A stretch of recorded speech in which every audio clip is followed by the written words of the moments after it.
After preparing a meal for 14 relatives, my wife's brother patted me on the back and remarked, "Every family needs a punchline.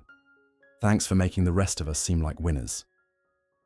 My daughter almost choked on her drink from laughing and added, "Dad's like a soggy paper towel." My wife leaned back in her chair, smirked, and commented, "Honestly, he's more like a Roomba. Quiet, programmable, and only helpful when there's a mess." They all chuckled while I smiled. Yesterday, my wife, Stephanie, and her mother, Frances, arrived at my door in tears, pleading for me to talk. I had to dispose of my main account due to excessive identifying information, and things were about to get complicated. To understand the situation, we need to rewind to last Saturday night, when I realized I had been the family's ongoing punchline for 15 years. I've always been the chef in our family. It's my thing. While everyone else scrolls through their phones, I'm in the kitchen preparing a 4-course meal that requires actual days of planning. Not because anyone asked, but because it brings me joy. Last weekend was my brother-in-law Nicholas's 45th birthday. I spent 3 days crafting a grand feast, handmade pasta, slow-roasted prime rib, the quality that costs more than my monthly streaming subscriptions combined, and a chocolate lava cake that would have made any cooking show judge weep. With 14 people around our dining table, all indulging in the food I had slaved over since Thursday, I was serving the final dish when Nicholas slapped me on the back, causing some sauce to spill over the bowl. He grinned at everyone and said, "Every family needs a punchline. Thanks for making the rest of us look like winners." The laughter that followed wasn't polite. It was the kind where people nearly choked on their drinks. My 17-year-old daughter, Josephine, actually did choke before adding, "Dad's like a wet paper towel." The laughter grew louder, but the real kicker was my wife, of 15 years, leaning back in her chair with a smirk saying, "Honestly, he's more like a Roomba. Quiet, programmable, and only useful when there's a mess." The table erupted in laughter, while I stood there, sauce in hand, with a frozen smile on my face. Here's the thing about being the family punchline. You become so accustomed to it that you stop noticing it's wrong. It becomes background noise. I had convinced myself these jokes were just good-natured teasing, the way families show affection. But something clicked that night. Maybe it was seeing my daughter join in so eagerly, or the way Stephanie looked at me afterward, without checking if I was okay with being the butt of the joke. After 15 years, my patience finally wore thin. I finished serving dinner, smiled through dessert, and nodded along to everyone's compliments about the food amid their jabs about how I was basically a glorified kitchen appliance. I even loaded the dishwasher while they moved to the living room to continue the party. That night, I lay awake next to my snoring wife, scrolling through my phone's gallery. Years of family photos, holidays where I cooked for days, birthdays, where I made everyone's favorite dishes, anniversary dinners, where I tried to recreate meals from special dates. In every photo, I wore that same hopeful smile, like a dog waiting for a pat on the head. I've never been the confrontational type. Stephanie usually handled that side of things. But at 3 in the morning, I made a decision. I was done being the punchline. Sunday morning, I got up early as usual, made coffee, and waited until Stephanie wandered into the kitchen seeking caffeine. I told her I was going to the store for some supplies, but instead, I went to the bank, withdrew exactly half of our savings and checking accounts, not a penny more. I wasn't trying to be a jerk, I was just making a point.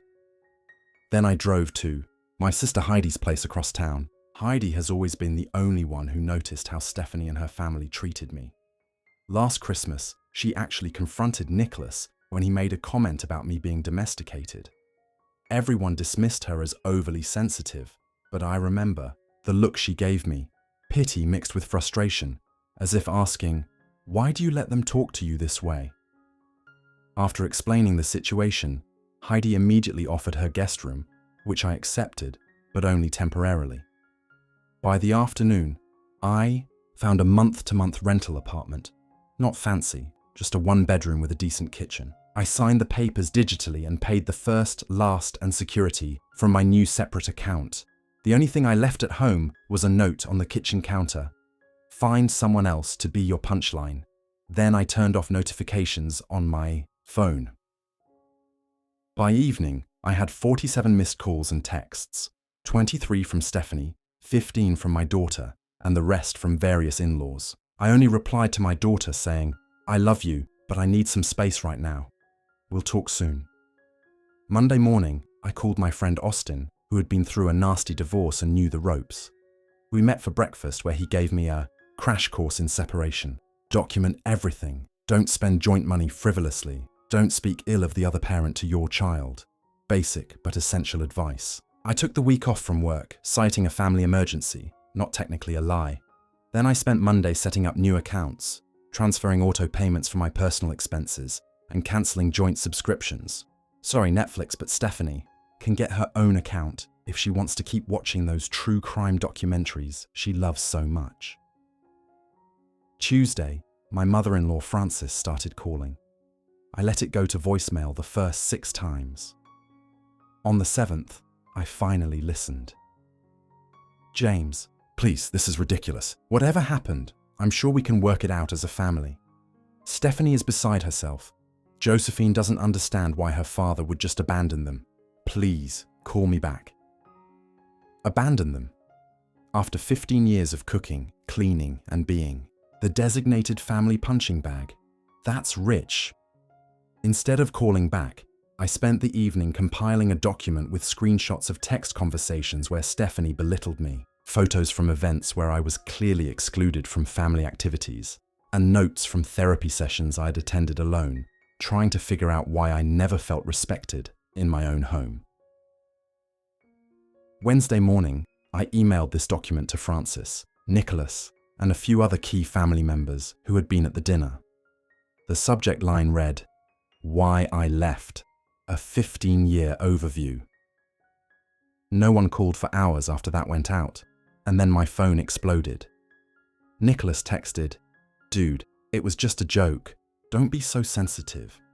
Francis wrote, "I had no idea you felt this way. We need to talk in person." Stephanie texted, "How dare you air our private business to my entire family? This is so embarrassing." But notice what's missing: any actual apology. By Thursday, Stephanie seemed to realize I wasn't coming back with my tail between my legs. Her tone shifted completely. Suddenly it was all, "I miss you so much. I never realized how much you do around here." Josephine and I had cereal for dinner last night because neither of us knows how to cook anything decent. Too little, too late. But I'll admit part of me felt a sick satisfaction knowing they were struggling without their personal chef and punching bag. Friday morning, I met with Austin again to discuss more formal separation terms. Nothing final, just a framework to start from, something to show I was serious. He drafted papers that were, let's say, not particularly favorable to Stephanie. Not unfair, just realistic about who actually kept our household running all these years. That night, I received a tearful voicemail from Stephanie about how she got declined trying to use our joint credit card at the grocery store. Apparently, she had never bothered to notice I'd been paying that bill all along. Welcome to reality, hun. By Saturday, exactly 1 week after the infamous dinner, I was actually feeling better than I had in years, like I had finally stood up for myself. Heidi came over to my new place, and I cooked her dinner. Nothing fancy, just some pasta carbonara and a simple salad. As we ate, she raised her glass and said, "To my brother, who finally realized his worth." I almost cried right into my pasta. Sunday morning, my doorbell rang. There they were, Stephanie and Francis, mascara running down their faces, practically falling over themselves to talk to me. It turns out that a week without your personal Roomba can really change your perspective, but that's just the beginning of this story. Update 1. First off, holy crap, I didn't expect my post to blow up like this. Rip my inbox. Thanks for all the awards and supportive comments. Some of you are seriously ready to throw hands for me, and while I appreciate the sentiment, let's not advocate for violence. Yeah. For those asking if this is real, unfortunately, yes. I wish I had the creativity to make this up. So when we left off, Stephanie and Francis were standing at my apartment door on Sunday morning, looking like they'd just watched the finale of that show where everyone's favorite character dies. I hadn't planned what to do when they inevitably tracked me down. Part of me wanted to shut the door in their faces, the petty part that had been growing steadily over the past week. But I'm still me, even if I'm not their doormat anymore. I let them in. My apartment is nothing fancy, just a basic one-bedroom, with kitchen appliances from when flip phones were still cool. Frances looked around like she'd accidentally wandered into a trap house. Stephanie just kept wiping her eyes with a crumpled tissue that had clearly reached maximum capacity about 20 minutes ago. I offered them water because I'm not a complete monster. Plus, I literally had nothing else to offer. My fridge contained exactly 3 eggs, some butter, half a block of cheese, and a 6-pack. Bachelor life, am I right? Though technically, I'm still married, so it's separated guy life. Francis started with the classic, "We've been so worried about you," which really means, "We've been inconvenienced by your absence." I just nodded and waited. One thing about being the quiet guy in a family of talkers, you get really good at uncomfortable silences. It took about 45 seconds before Stephanie cracked. She launched into this whole speech about how she never meant to hurt me, how the jokes were just their family's way of showing love, how she didn't realize I took them so seriously. Standard gaslighting 101. I've heard variations of this so many times over the years that I could practically recite it along with her. When she finished, I asked her one question. If Nicholas had said those things about you, would you have laughed? The look on her face was priceless, like I'd just asked her to explain quantum physics while juggling flaming chainsaws. Francis jumped in, talking about how families have different dynamics and how I've always been so sensitive. And maybe I'd misunderstood the intention behind the comments. Classic Francis move, rewriting reality to make her family the heroes of every story. I pulled out my phone and played back the recording from that night. Yeah, I recorded it, not the whole dinner. Just the part where Nicholas said I was basically a household appliance. Call it a moment of clarity in the fog of humiliation. I started recording after Nicholas's initial comment, just instinct, I guess.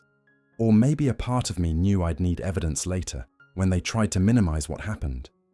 Hearing those comments played back in their own voices, with the laughter so clear and cruel, hit differently.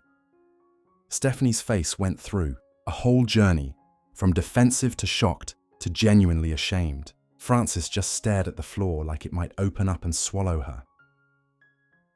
When the recording finished, I told them I'd been compiling similar moments for years, not intentionally at first, but as someone who gets dismissed regularly, you start keeping receipts, screenshots of text messages, old emails, even a few handwritten notes from birthdays and anniversaries that seemed sweet on the surface, but had these little digs embedded in them. My personal favorite. Happy birthday to the man who proves that even kitchen skills can't make up for a lack of ambition. Charming, right? That's when Stephanie dropped the first bomb. Nicholas had been at their house every night that week, telling her I was having some kind of midlife crisis and would be back once I remembered which side my bread was buttered on. Apparently, he'd also been coaching Josephine to ice me out, telling her that men sometimes need to throw little tantrums to feel important. The second bomb? Nicholas was in serious financial trouble, like about to lose his house kind of trouble. Turns out Mr. Successful had been making some questionable investments and was leveraged up to his eyeballs. His wife didn't even know. The only reason Stephanie knew was that he'd asked to borrow a lot of money just 2 days before. Part of me felt bad for him, a smaller part than you might expect. I asked Stephanie what exactly she wanted from me. Was she here to actually apologize, or just to get me to come home and resume my role as the family's emotional punching bag charged personal chef? She started crying again, but not the manipulative tears I was used to seeing when she didn't get her way. These seemed different, rawer somehow. She admitted she'd never really thought about how her words affected me, because I never pushed back. She recognized that seeing the compilation of evidence I'd sent to everyone had been like suddenly seeing herself through a stranger's eyes, and she didn't like what she saw. Francis was quieter, but nodded along, then said something that actually shocked me. I've watched my daughter treat you exactly how my husband treated me for 40 years, and I never said anything because I thought that's just how marriages work. Well, damn. I'd like to say I immediately forgave them and we had a group hug, but that's not how real life works. I told them I needed time, that I wasn't coming home right away, if at all. If there was any chance of salvaging our relationship, we'd need counselling, not just Stephanie and me, but family counselling with Josephine too. They left looking shell-shocked, but I think with a new understanding of the situation. Monday brought its own drama. I was just heating up a sad frozen lunch at work when Nicholas appeared in the break room like some kind of badly dressed apparition. How he got past building security, I'll never know. He pulled the man-to-man routine, talking about how families have rough patches and real men don't walk out when things get tough. Rich coming from a guy who, according to Stephanie, was hiding major financial problems from his own wife. I waited until he finished his speech, then asked how his investment portfolio was doing these days. The color drained from his face faster than water down a broken drain. He started stuttering something about confidential family matters. I just smiled and told him I'd be happy to discuss my marriage with him right after he explained to his clients why he'd been moving their money into high-risk ventures without proper disclosure. I didn't actually know if this was true, but based on his reaction, I'd hit pretty close to the mark.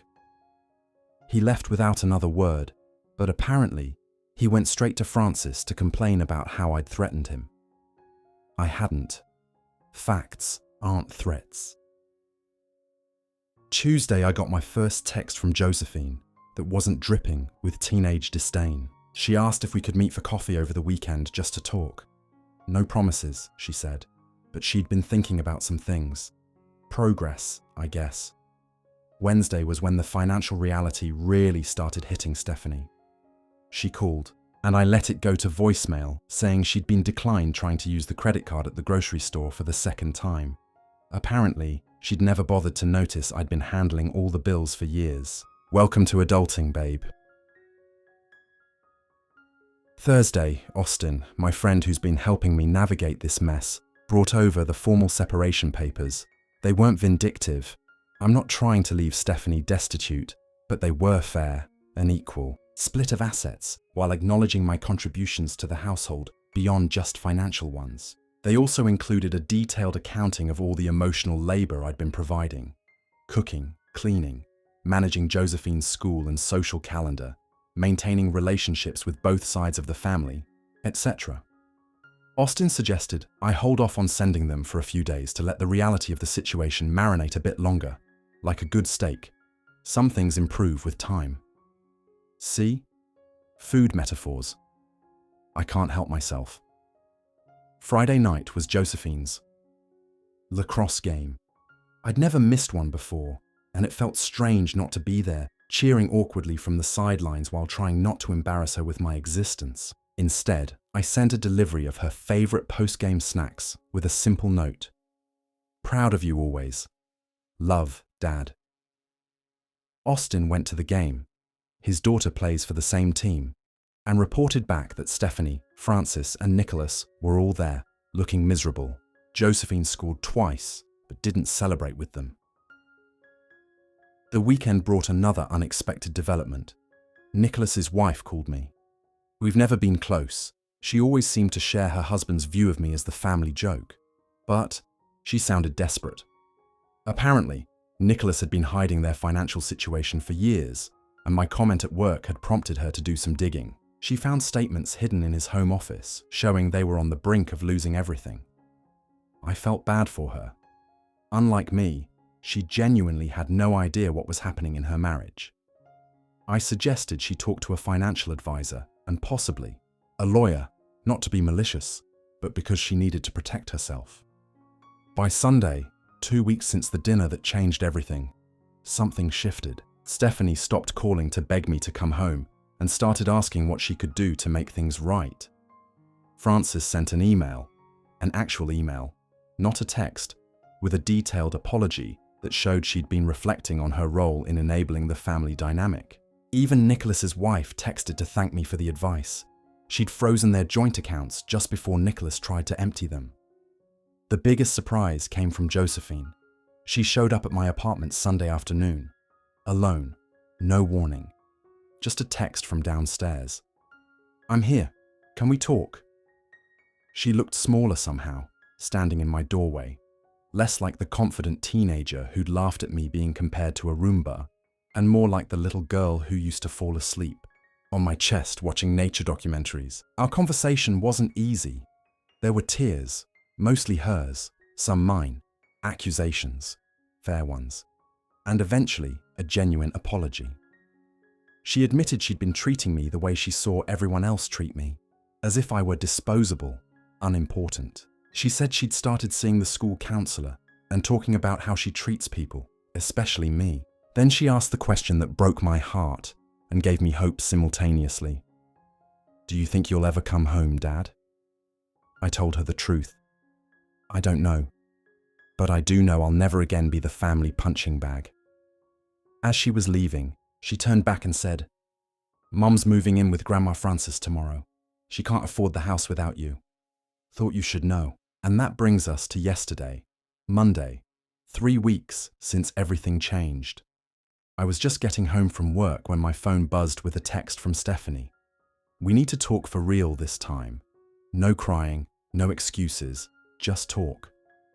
I agreed to meet her at a coffee shop, neutral territory. What she told me there changed everything yet again, but that's going to have to wait for part 3, because this is already way longer than I intended, and my frozen dinner is starting to smell like it's burning. Thanks for listening, Reddit. Sometimes the family punchline gets the last laugh after all. Final update. Thanks for all the support, awards, and comments on my previous posts.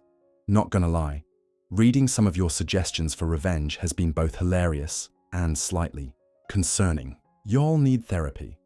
So do I, but that's beside the point.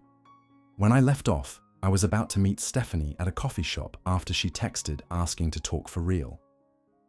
I chose a place downtown that makes these ridiculous cinnamon rolls the size of your face. Not because I wanted to treat Stephanie, but because if the conversation went south, at least I'd have sugar to comfort me. Emotional eating for the win. I got there 15 minutes early because punctuality is hardwired into my DNA at this point. I ordered my usual black coffee that tastes like they filtered it through an old boot, just how I like it, and grabbed a corner table where I could see the door. Stephanie walked in 5 minutes late, standard, but something was off. First, she wasn't wearing any makeup, which I've seen maybe 3 times in our entire marriage. Second, she was carrying a manila folder thick enough to be someone's dissertation. Third, she looked nervous. Stephanie doesn't do nervous, she does confident, irritated, or passionate. Nervous is new territory. She sat down without ordering anything, which was another red flag. This woman normally can't function without her overpriced cappuccino. She placed the folder on the table between us, took a deep breath, and said 6 words I never thought I'd hear from her. "I think I need help, James."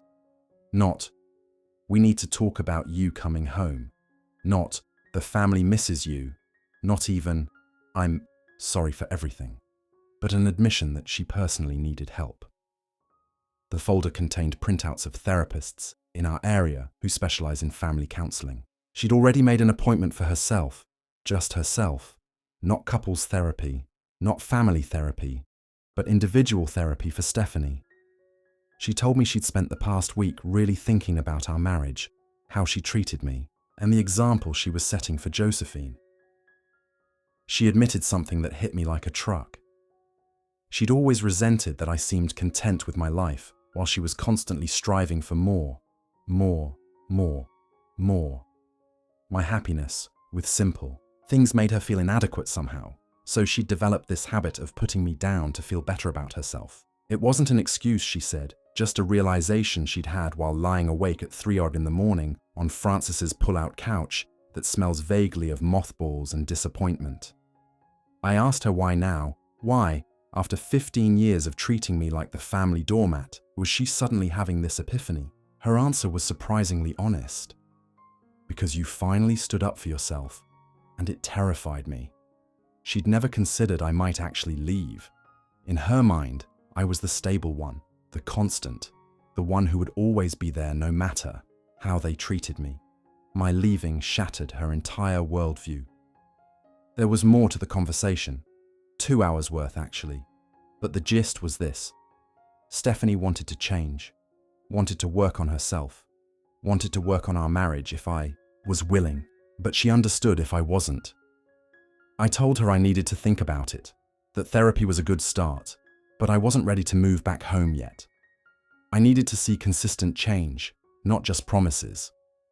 She nodded and slid the folder toward me. Inside, beyond the therapist info, was a stack of papers I recognized. The separation agreement Austin had helped me draft. She'd signed it on every page, and at the bottom of the last page, she'd handwritten, "I hope we never need this, but I understand why you do." That was Monday. Tuesday brought another surprise. A text from Nicholas. "Need to talk.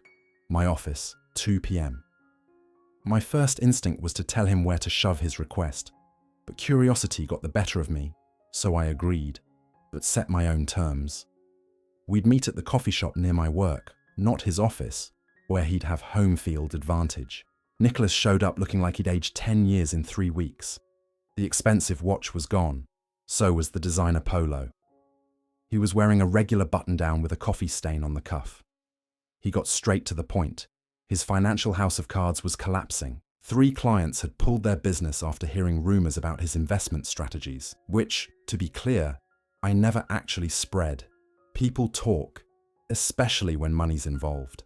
His wife had frozen their accounts and was staying with her sister, and Frances had refused to bail him out because, and this was the kicker, she decided it was time he faced consequences for once in his life. I almost choked on my coffee. Nicholas didn't apologize for how he'd treated me over the years, not directly, but he did admit he'd always been jealous of my relationship with Stephanie. Not in a weird way, but because she and I had something stable, while his own marriage had been built on appearances and materialism. Then he asked if I'd talk to his wife, put in a good word, tell her he was trying to change. The irony was delicious, better than the cinnamon roll I'd stress-eaten the day before. The family joke was now the family mediator. I told him I'd consider it if he agreed to 2 conditions. First, he had to publicly apologize for his comment at the dinner. Second, he had to get his finances together and be honest with his wife about everything. He agreed so quickly I almost felt bad for him. Almost. Wednesday, Josephine texted, asking if she could come over after school. She'd become a regular visitor to my sad little apartment, usually bringing homework or college application essays for me to review. This time, she brought something else, a counseling pamphlet from school. She'd been talking to the guidance counselor about her behavior toward me and wanted my perspective on some things they'd discussed. We had this really raw conversation about family dynamics and respect, about how kids often model the behavior they see from other adults, about how my silence over the years had inadvertently taught her it was okay to treat me like a second-class citizen in my own home. She asked if I thought she was a bad person. God, that broke me. I told her the truth. She's one of the best people I know, just young and still figuring things out. Making mistakes doesn't make you bad. Refusing to learn from them does. Before she left, she mentioned that Stephanie had been different lately. Quieter, more reflective. She'd caught her mum crying while looking at old family photos the night before. Progress, I guess. Thursday was Thanksgiving. The one I'd been planning for months before everything imploded. The one I usually spent 3 days cooking for, while everyone else watched football and complained that dinner wasn't ready yet. I'd completely forgotten about it until Frances called Wednesday night, asking what our plans were, as if there was still a collective hour that included me. I told her I didn't have plans, that I figured they'd handle Thanksgiving without me this year. There was a long pause before she said something that actually made me put down my TV dinner fork. "What if we cooked for you this year?" I laughed. I couldn't help it. The idea of Frances, Stephanie, and Josephine attempting to cook a Thanksgiving Meal was like imagining 3 cats trying to build IKEA furniture. Technically possible, but guaranteed chaos. But Frances was serious. She admitted they'd been looking up recipes online, watching cooking videos, and even practiced making mashed potatoes, which apparently turned out a bit chunky, but edible. The thought was both touching and hilarious. I agreed with one condition. We'd do it at my apartment, not the house. Neutral territory still felt important. They showed up Thursday morning with grocery bags full of ingredients, none of which matched any traditional Thanksgiving recipe I'd ever seen. Stephanie had printed out step-by-step instructions with pictures, and Josephine had downloaded some cooking app that yells at you if you're doing things wrong. Her words, not mine. I sat at my tiny kitchen table, sipping coffee, watching them navigate my limited kitchen space like a chaotic cooking show. Frances kept asking where things were, forgetting I'd only been in this apartment for 3 weeks and barely had the essentials. Stephanie nearly set off the smoke alarm twice, and Josephine was surprisingly competent with a knife, something I found both impressive and mildly concerning. I offered advice only when asked, which was frequently. By 3 in the afternoon, they had somehow produced a meal that was edible. The turkey was a bit dry on the outside, too pink near the bone. The stuffing was oddly sweet because Josephine misread tablespoon as teacup, not even kidding. The green bean casserole was the most successful dish, mostly because it came from cans and was hard to mess up. But they tried. They really tried. As we sat down to eat, Frances raised her glass and said, "James, I want to apologize for years of watching how they treated you and saying nothing, for raising my daughter to think it was okay to belittle her partner for not appreciating everything you've done for this family." Stephanie went next, her voice shaking slightly. "I'm sorry for taking you for granted, for making you the butt of jokes, for teaching Josephine that it was okay to disrespect you. I'm working on being better, and I hope someday you can forgive me." Josephine, always the dramatic one, had written her apology in her phone's notes app. "Dad, I'm sorry for laughing when Uncle Nicholas called you the family punchline. You're not a wet paper towel or a Roomba. You're the person who checks my homework and makes my lunch and remembers which medicines make me drowsy. You're my dad, and I was a jerk, and I'm really, really sorry." I'm not going to lie. I teared up a bit.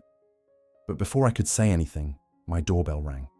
It was Nicholas, looking uncomfortable in a plain sweater, holding a bottle of wine. His wife was with him, which I hadn't expected. She gave me a small smile that seemed genuine. I invited them in, though the apartment was already cramped with 4 people. Nicholas looked at the slightly mangled turkey, the lumpy mashed potatoes, and the oddly sweet stuffing, then at me. He took a deep breath and said in front of everyone, "James, I'm sorry for the dinner comment, for years of treating you like you were less than me, for trying to turn your family against you. When you finally stood up for yourself, I was wrong, and I'm trying to do better." His wife squeezed his hand, a silent show of support. Later, she told me Nicholas had come clean about everything. His financial situation, his treatment of me over the years, all of it. They were in counseling now, both couples and financial. They downsized their house and were on a strict budget. Nicholas was rebuilding his business the right way, with her as an equal partner. We ate that imperfect Thanksgiving meal together.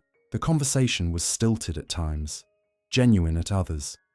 Nicholas asked about my cooking techniques with actual interest, not mockery. Frances complimented my apartment sincerely. Stephanie helped with dishes without being asked. Small things, normal things, but they felt monumental. After everyone left, Stephanie lingered at the door. She asked if this changed anything, if I was ready to come home. I told her the truth. I wasn't sure yet. I appreciated the effort everyone was making, but trust takes longer to rebuild than it does to break. I was willing to try couples counseling to see where things stood after a few sessions. She nodded, looking both disappointed and understanding. Then she asked if I'd help them with Christmas dinner, adding quickly, "Not to cook it for us, just to teach us how." I found myself saying yes before I'd even thought it through. That was a month ago. Since then, we've had 4 couples counseling sessions that have been equal parts uncomfortable and enlightening. I've had dinner with Josephine twice a week, sometimes at my place, sometimes at restaurants. Nicholas and his wife are slowly rebuilding their financial life, and he hasn't made a single joke at my expense. Last weekend, I went to the house to pick up more of my things. It looked different somehow. Stephanie had rearranged the living room and replaced some of the artwork with photos I'd taken on our trips. The kitchen was cleaner than I'd left it. There was a meal plan on the fridge in Josephine's handwriting, with YouTube links for cooking instructions. Stephanie asked if I wanted to stay for dinner. She'd made lasagna following my recipe. It wasn't perfect. The noodles were a bit undercooked, the sauce a little watery. But she'd tried. Really tried. I stayed. We talked about real things, not just schedules and bills, about what we both wanted from the relationship, from life, about where we'd gone wrong and how to do better. After dinner, as I was leaving, Stephanie asked if I'd consider coming home after the new year, not as the family cook or emotional punching bag, but as her husband, Josephine's father, an equal partner. I told her I'd think about it, and I am. Seriously, yesterday was Christmas. I spent the morning at my sister Heidi's, then went to Francis's house for dinner. A dinner they cooked with minimal assistance from me. Nicholas and his wife were there, more subdued than in past years, but seemingly happier in a quieter way. After the meal, Nicholas raised his glass to James, who had the courage to walk away and the grace to let us try to make things right. Everyone raised their glasses. No one laughed at me. No one made a joke at my expense. Instead, they looked at me with something I'd rarely seen from them before. Respect. I don't know what happens next. Whether I'll move back home or maintain my independence longer. Whether Stephanie and I will fully reconcile or eventually decide to part ways more permanently. Whether Nicholas will sustain his newfound humility or backslide into old habits. What I do know is this. I'm not the family punchline anymore, and that, more than any elaborate revenge scheme, feels like the ultimate victory.